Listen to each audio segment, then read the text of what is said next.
Well, it's finally happened to me. I'm not certain this is more of an entitled, selfish, or just a run-of-the-mill Karen story, but here it goes.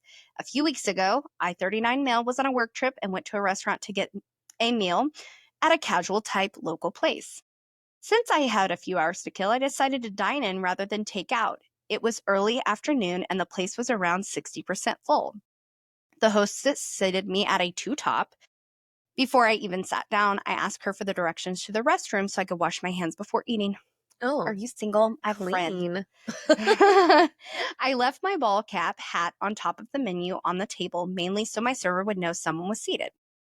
After the 2 minutes it took me to go wash my hands, I returned and found my table and one of the two chairs gone, my hat and the menu included. I turned around to look for a server when I noticed that a nearby booth had a two-top table with one chair pulled up to it. There were five people seated on only one at the two-top. On the floor, a few feet away, I noticed my hat. Oof. When I approached to pick up my hat, I asked the people sitting there if they had moved my table. A woman in the booth, let's go ahead and call her Karen, responded that a friend showed up so they needed a larger and additional table and that this one wasn't being used. I responded that I had been seated there and was using it and had left my hat on the table to indicate that while I washed my hands. She responded that there was no hat on the table. When I asked how my hat ended up on the floor, picking it up and pointing it to her next to her table, she said she never saw it. At this point, I noticed a waiter, so I gestured for him to come over. I explained that this party moved my table over to their booth. I said I had no problem if they wanted to use one of my chairs for their additional guests, but that I would need the table. Karen cut me off at the end and said, This is wild. yeah, the audacity He here. has to ask for his table back. Yeah, and pick his hat up off the floor. Oh my gosh. Karen cut me off at the end and said to me, not the waiter, that I should just find another table since they were already using it.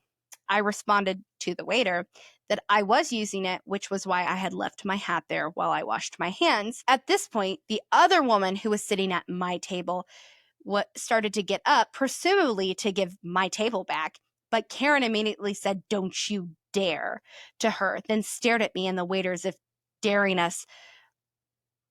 daring either of us to respond.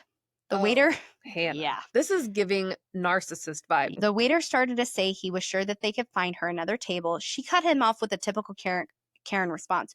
"We are not giving up the table, and I need to speak to your manager." Oh my goodness. How miserable do you have to be? Anyway, I'm Right? sorry. This is when I decided I really liked the waiter and would give him a nice tip. He responded that he wasn't going to waste his manager's time on a complaining Karen and told her that options were to give me back the table or go somewhere else.